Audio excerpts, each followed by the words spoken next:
Oopsie. So, ayan mga langga.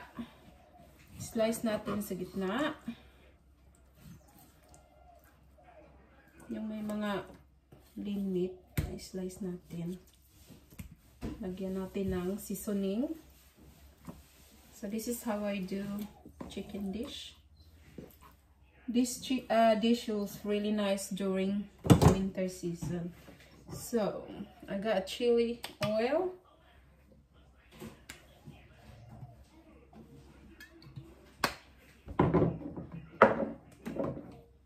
Garlic powder. Doesn't matter if salt, you have pepper and salt. Sesame.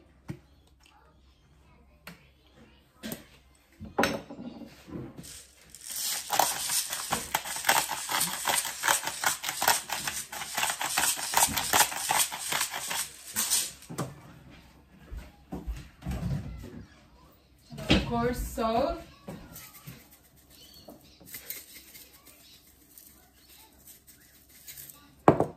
At saka our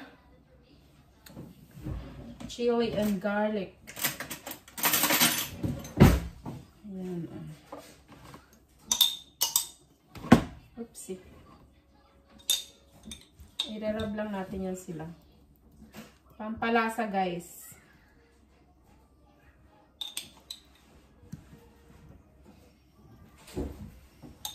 Ayan. So, ang gagawin na natin is i-rub lang natin sila together. Pampalasa. Ayan. Tapos, baliktad din kasi the other side hindi nakalagay. Okay. Okay. Ngayon, salt na lang idagdag natin at saka pepper. Ayan. Salt at saka pepper. Ayan. Wait lang.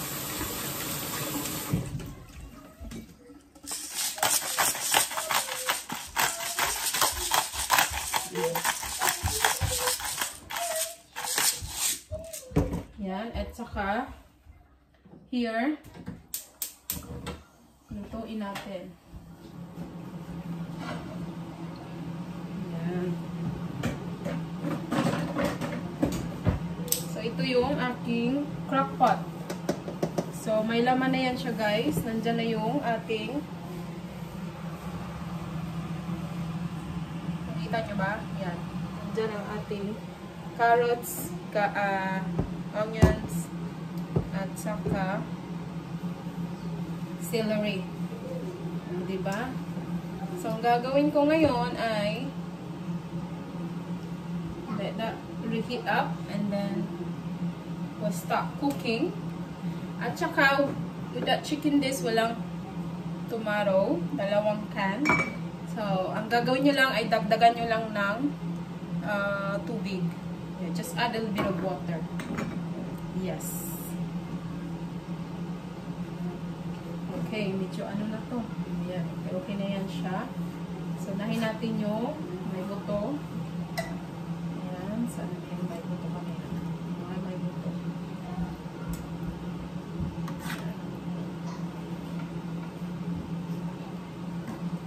Ayan, may buto.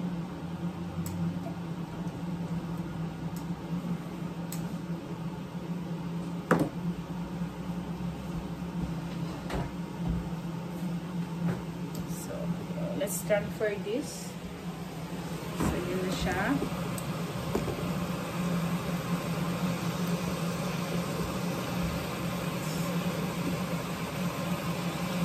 So, very nice.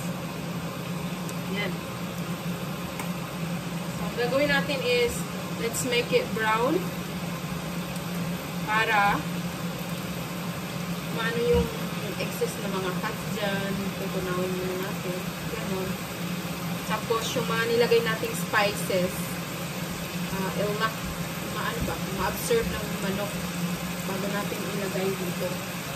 So, we can cook it for 1 hour. Yes, 1 hour lang naman. Masarap to during winter season. Pero dahil, namimiss ng mga anak ko, asawa ko at mga kapatid ko sa mayonnaise. So, lulutuin natin. Ano lang to, isang whole na manok. So, what you do, tanggalin mo lang yung fats. Kasi ayoko magluto kasi ng fats. It's up to you kung gusto mo na may fats yung manok. Pero para sa akin kasi, pag nasa crock pot, ito nasa slow cook na machine. Yung fats niya, alam mo yun, naging oily. So, tinatanggal ko yung fats ng manok. Yung skin niya.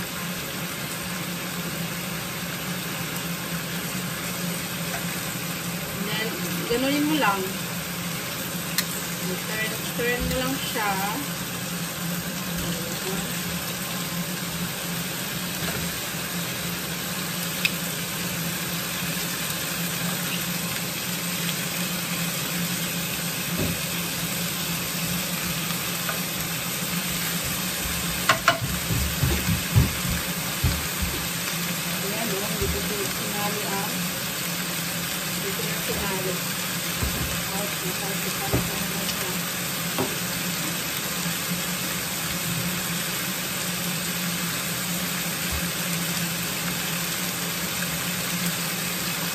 Wait till pag na golden brown siya, guys. Bago ko ilagay, I'll show you.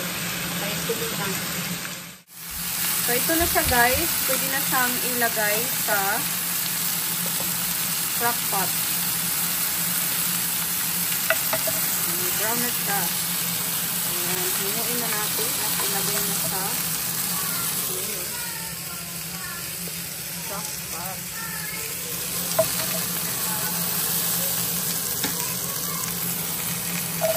Ayan.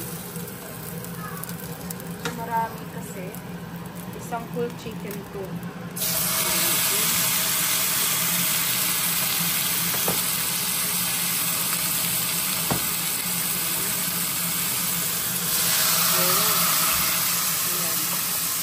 And then, lagyan ko siya nito.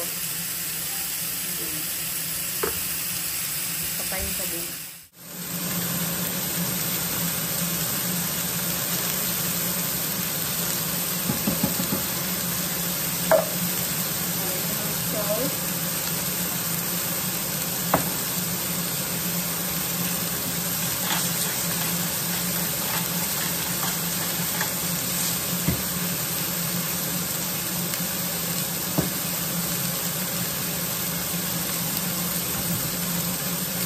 Ng tubig. There's water there.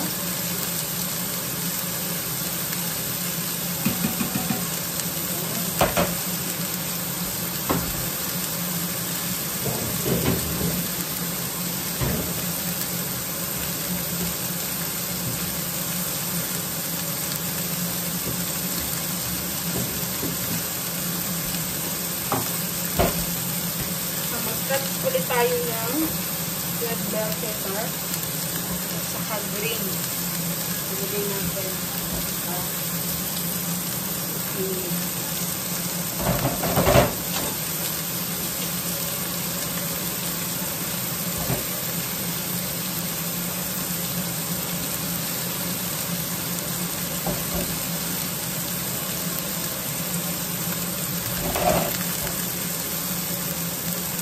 Yun lang, guys. Thank you.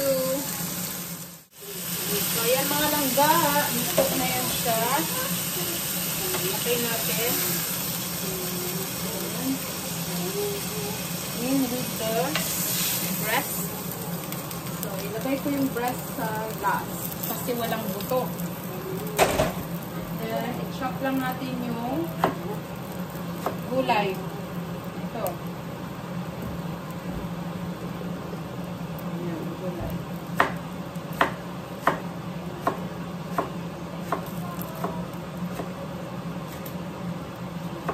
Narinig niyo yung background ng sandwich.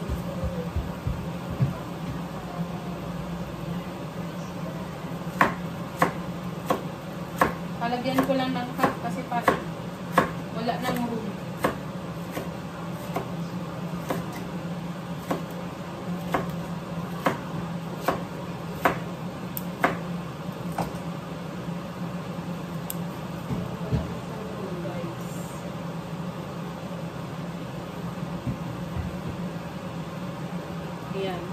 Then, lagay natin. Second. Wala nang parum-rum ang ano. Oh.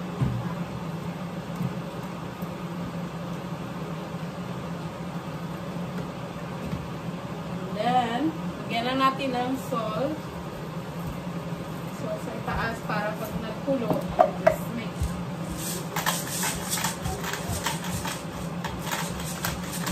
Pepper. And lagyan na natin ng tubig.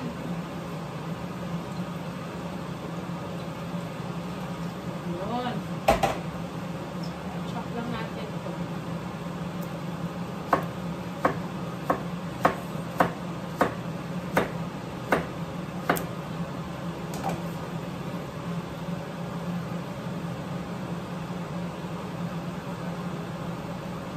Yun lang guys. Lagay natin yung takip.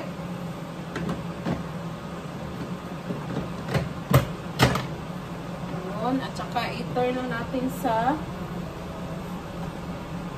side.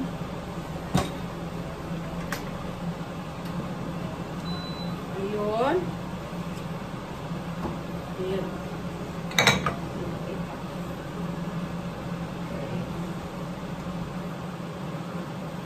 Cook.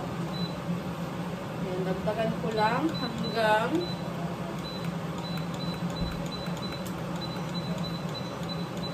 say 58 minutes. Ayan, start. Ayan. Ayan. So, mag-antay tayo ng 1 hour.